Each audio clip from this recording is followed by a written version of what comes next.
तारिणी, अगं अजून निशी आपली घरी आली नाहीये. तिने तुला फोन करून काही कळवलंय का? नाही म्हणजे किती उशीर झाला बघितलंस ना?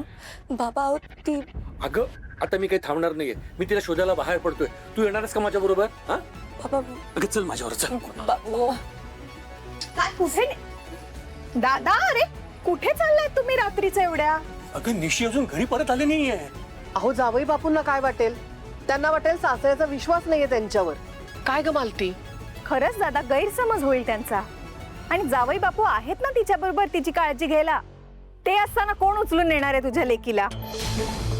अरे काय बोलताय तुम्ही? हे बघा, तुम्ही मला अजिबात समजवायचा प्रयत्न करू नका.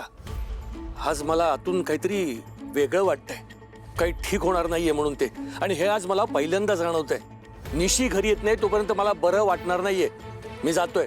तुम्हाला माझ्यावर यायचं असेल तर या, नाही तर येऊ नका. बरं बरं माधवा, तारिणी तू जा त्याच्या बरोबर. आणि बघा, निशी घरी आली की मला लगेच फोन करून कळवा. चल तारिणी, जाऊया आपण. दादा अरे अरे जावे बापूंचाच फोन आलाय. मी म्हणलं होतं ना तुम्हाला, ते दोघं सुखरूप असतील. घ्या फोन. हॅलो, मिस्टर बेलसरे, मी कौशिकी खांडेकर बोलते. मला जरा 2 मिनिटं तुमच्याशी बोलायचं होतं. तुम्हाला वेळ आहे का? अहो मी जावई बापूंनाच फोन करत होतो, पण ते फोन उचलतच नाहीयेत. हो, तेच सांगायला फोन केला. आत्ता युवराज आला आत्ता घरी.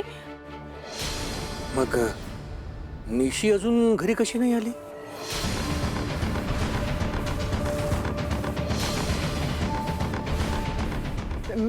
मिस्टर बेलसरे, आता मी तुम्हाला जे काही सांगणार आहे ते प्लीज शांतपणे ऐकून घ्या. अजिबात पॅनिक होऊ नका, ओके? युवराज आणि निशिता गरबा खेळायला गेले होते.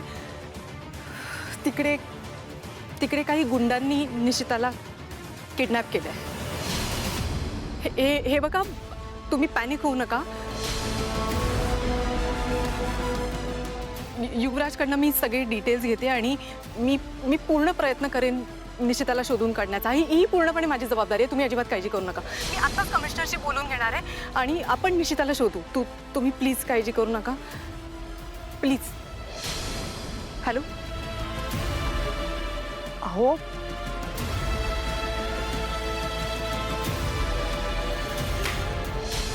अहो दादा?